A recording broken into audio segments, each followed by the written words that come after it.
tourner le volant. Comment tourner le volant? Toujours la grande question que beaucoup d'élèves se posent.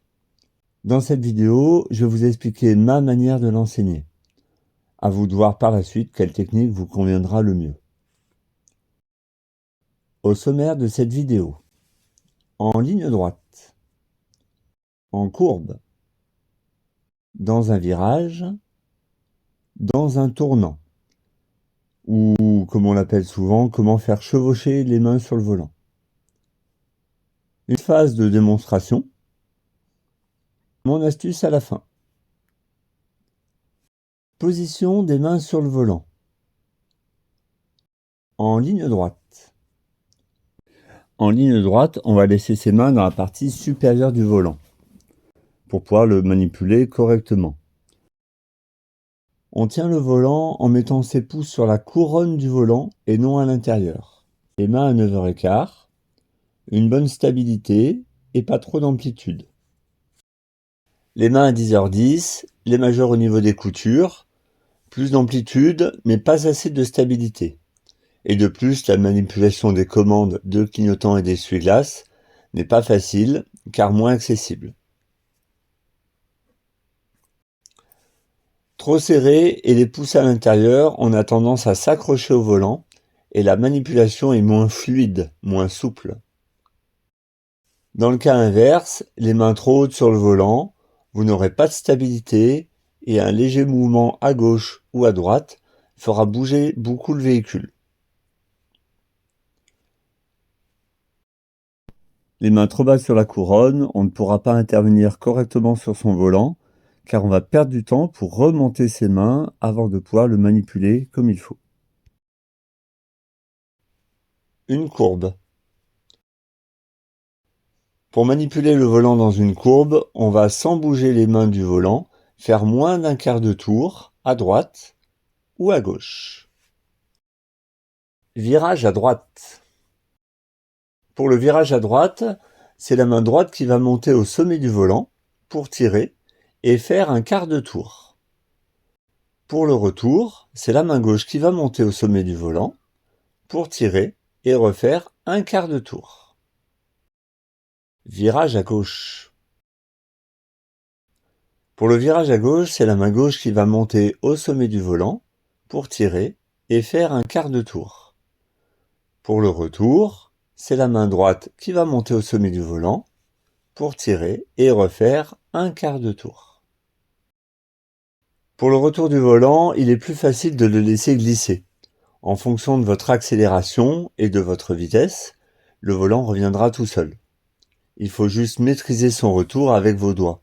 Contrôlez la pression que vous mettez avec vos doigts. Je vous montre ça dans les démonstrations. Chevauchement à droite. Faire chevaucher à droite, cela va commencer comme pour le virage à droite. C'est donc la main droite qui monte au sommet du volant pour faire un quart de tour. Mais dans ce cas-là, la main gauche va suivre. Quand la main droite se trouve là, elle va remonter par-dessus l'autre main et on continue le mouvement comme si on tirait à la corde. Pour le retour, deux solutions. Soit on fait le mouvement inverse, soit on laisse glisser en maîtrisant le retour.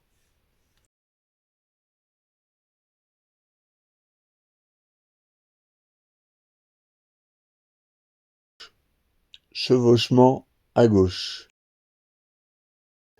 Faire chevaucher à gauche, cela va commencer comme pour le virage à gauche. C'est donc la main gauche qui monte au sommet du volant pour faire un quart de tour. Mais la main droite, dans ce cas-là, va suivre. Quand la main gauche se trouve là, elle va remonter par-dessus l'autre main et on continue le mouvement comme si on tirait à la corde. Pour le retour, deux solutions. Soit on fait le mouvement inverse, soit on laisse glisser en maîtrisant le retour.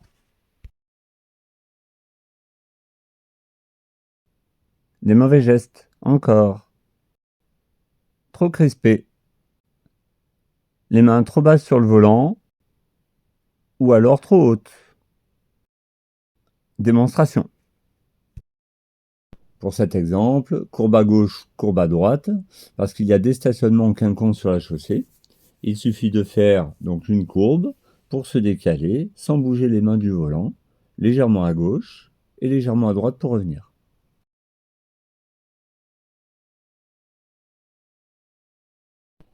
Ici, nous allons avoir une voie de stockage pour tourner à gauche. On met le clignotant et on se prépare pour tourner à gauche en montant la main gauche et en faisant chevaucher à gauche. Pour le retour, on laisse glisser en écartant légèrement les doigts.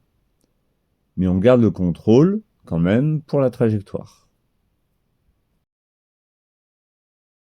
Pour cette situation, on tourne à droite. On va mettre le clignotant à droite et tourner au feu tricolore.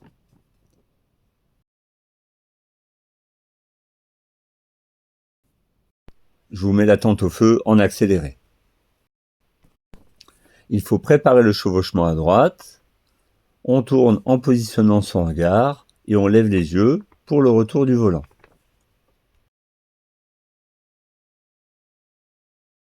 Mon astuce est en fait le second objectif de cette leçon volant, que je vais bientôt mettre sur cette chaîne. C'est la suite du cours que vous venez de regarder pour travailler le regard et faire comprendre à l'élève l'importance de lever les yeux pour pouvoir tourner correctement son volant. Souvent, votre moniteur, il vous dit de lever les yeux, de regarder plus loin pour anticiper. Mais regardez quoi? Regardez où? C'est ça la question. Car c'est bien avec les yeux qu'on tourne le volant. Je m'explique. C'est les yeux, ce sont les yeux qui vont prendre l'information et ensuite vous tournez le volant en fonction de la trajectoire que vous souhaitez conserver et pas l'inverse. Alors voilà mon cours terminé qui du coup fait un petit peu brouillon quand on le regarde comme ça. Et le voilà un petit peu transformé en un petit peu plus beau. Pour pouvoir bien tourner son volant, il faut lever les yeux et regarder le plus loin possible dans votre intersection, naturellement en fonction de la situation.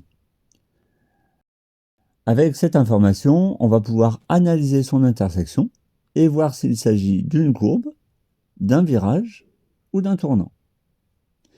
Car si vous laissez vos yeux dans votre pare-brise, vous ne pouvez pas y voir suffisamment et c'est d'autant plus vrai quand vous allez en être plus proche, quand vous allez vous approcher de votre intersection. Après, souvent, il y a deux choses qui vous embêtent. Première chose qui vous fait peur, c'est de toucher le trottoir. Et la deuxième, c'est de tourner trop large et de ne pas rester dans votre voie de circulation. Il faut savoir où se positionne votre véhicule sur votre voie. Bien préparer vos mains sur le volant avant de tourner pour ne pas être en panique en plein milieu de l'intersection, dans l'intersection. Ensuite, levez vos yeux pour regarder loin et savoir à quel moment il va falloir redresser. Soit en faisant le mouvement inverse avec vos mains, soit en laissant glisser le volant, ce qui est plus simple quand vous savez gérer votre accélération. Pour tourner à gauche, déjà, il va falloir se placer le long de l'axe médian, donc ici. On le longe pour monter jusqu'ici et tourner derrière le croisement de l'intersection, que l'on imagine comme un poteau qu'il faut contourner. Puis on lève les yeux pour savoir à quel moment il va falloir redresser. Pour définir le milieu de l'intersection, il faut faire le milieu de cette route-là et de celle-ci et visualiser le croisement. On dit parfois qu'il faut tourner au niveau de la plaque d'égout. Alors personnellement pour moi, les plaques d'égout, c'est pas un repère que j'utilise car elles sont pas forcément placées au bon endroit dans toutes les intersections pour tourner. Donc c'est un repère, mais on prend ce repère avec précaution quand même, pour pas se tromper dans toutes les situations. Voilà, bon, je vais pas faire le cours en entier parce que sinon il y en aura encore pour un moment, mais prochainement, je vous le ferai en entier celui-là. N'hésitez pas à réagir en commentaire, poser des questions si vous en avez. À bientôt pour une nouvelle vidéo.